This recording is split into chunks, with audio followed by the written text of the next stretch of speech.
Welcome back to Supporting Physician Spouses. This is the third and final episode in our self-care three-part series. We recorded the entire series in one go, so you're going to hear some natural stops and starts as Katie and I jump right into the conversation.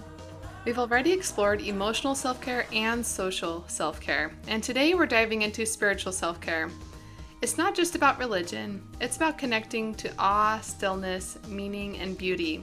It's how we reconnect to the essence of who we are. So get comfortable and join us as we explore the sacred ways we can nurture our spiritual well-being, even in the midst of busy, messy lives.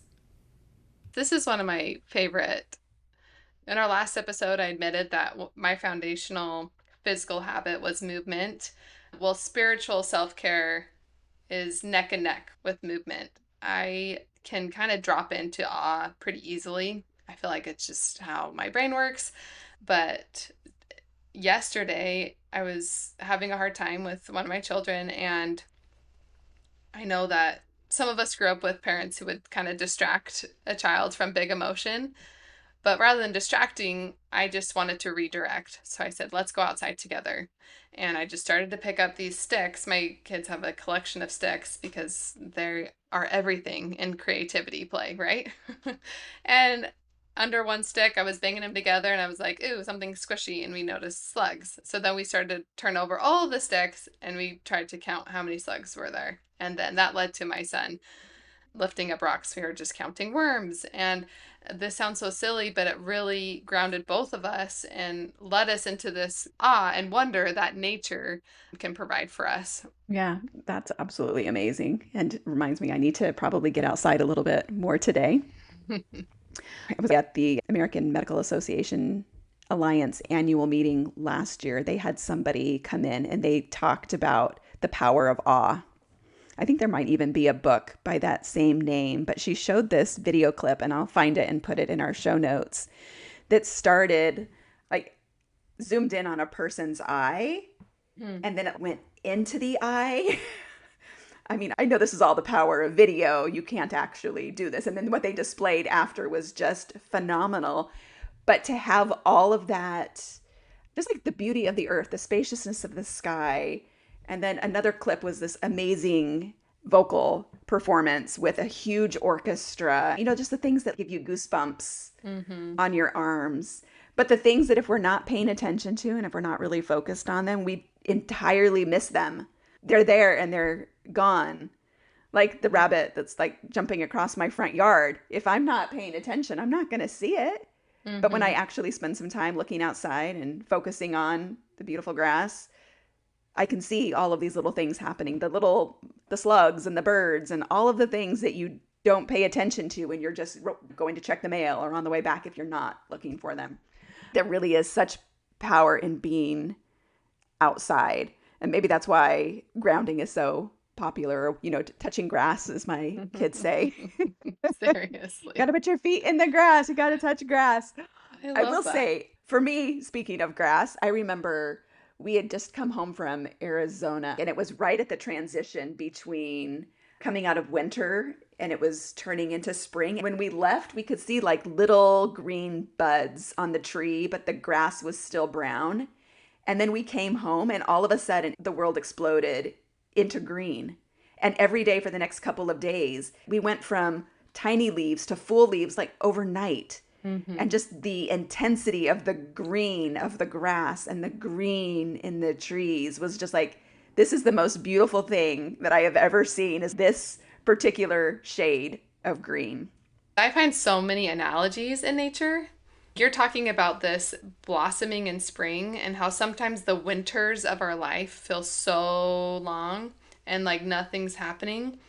But then there are moments where in a flash, it's like, where did this greenness come from, right? So I think that's why I love to get outside so much, because I think this is how it works also in us as humans. The growth that I see outside is a pattern that I experience and I'm trying to learn through what I'm seeing, which again just leads me into this state of awe. Let's talk a little bit about one of our favorite books. And so, again, I love to read. My favorite genre is nonfiction. I just love learning, and so I learn a lot through reading books. And if anyone has ever coached with me, you've probably received a book from me. And I've got lots of favorite ones. We will always be sure to include any book we mention in our show notes. But one of the books that I know Katie and I both love is called The Power of Stillness. And for me, this captures so much of my spiritual experience. We can go to church and I can do all of the things and yet actually not have a spiritual experience.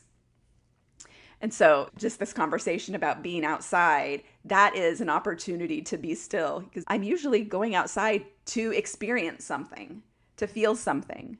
Yeah. So, Kendra, you recommended this book and sent it to me as a gift when I was going through a pretty challenging period of constantly trying to distract myself from the present moments. I really loved at the end of the book, it talks about how we can be more still and meditative in our parenting and our nurturing of our children.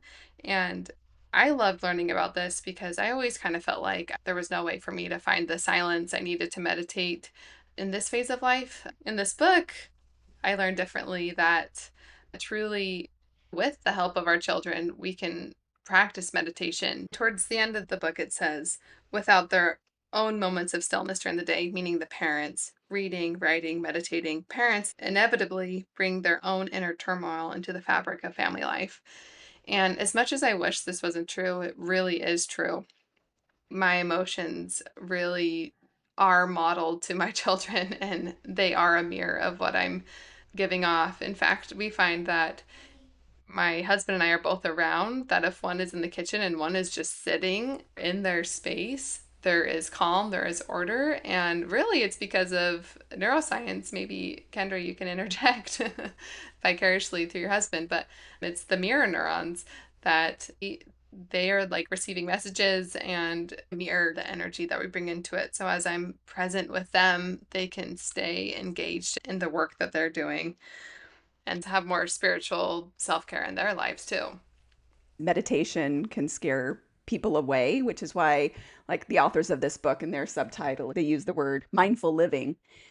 We can really almost take any moment and turn it into a type of meditation when we are mindful, when we are actually present in what it is that we're doing, whether it is with our kids or it's with our spouse. It's that element of being present and being mindful about what's happening right now, not going to the past or not jumping to the future, but staying present, that really does make it a meditation. Katie's shared with you some of the ways that she does that. You could Google how to create moments of awe or how to meditate or even how to be mindful. Some of the ones that we've touched on today is walking in nature, being outside, immersing yourself in the outdoors. We didn't necessarily talk about this, but creativity is going to come up in another episode at some point. The act of creating something that didn't exist before and getting into that state where your hands are moving and your mind is kind of in rhythm. That is a type of mindfulness, a way to take care of yourself and connect. Obviously, prayer and meditation, sitting in silence. Are there any others that I've missed that we've talked about, Katie? No, I don't think so. Kendra, do we have any last minute tips for our listeners to ask for more care? Your closest friends, even your spouse and family members, they are not going to know what you need if you don't know what you need. And so at the beginning, we talked about being completely out of touch with how we're feeling emotionally and being able to identify those emotions. If you don't know what your needs are, because you've been running around taking care of everybody, but you know you need something, your life will generally leave you clues about what it is that you need. You just have to listen and pay attention, which kind of goes back to the stillness and spiritual theme that we've been talking about. This is what we're going to leave you with today, that your spiritual needs are not indulgent, they are sacred. This week, we invite you to gently ask, what might I be missing? Maybe it's stillness, awe, connection, or just a moment to breathe. Choose one small thing. Let it be enough. And if something from today's episode resonated with you, we'd love for you to share it with someone you care about. Let's normalize caring for ourselves the way we so instinctively care for others. Thank you for spending this time with us on Supporting Physician Spouses. We will see you next time.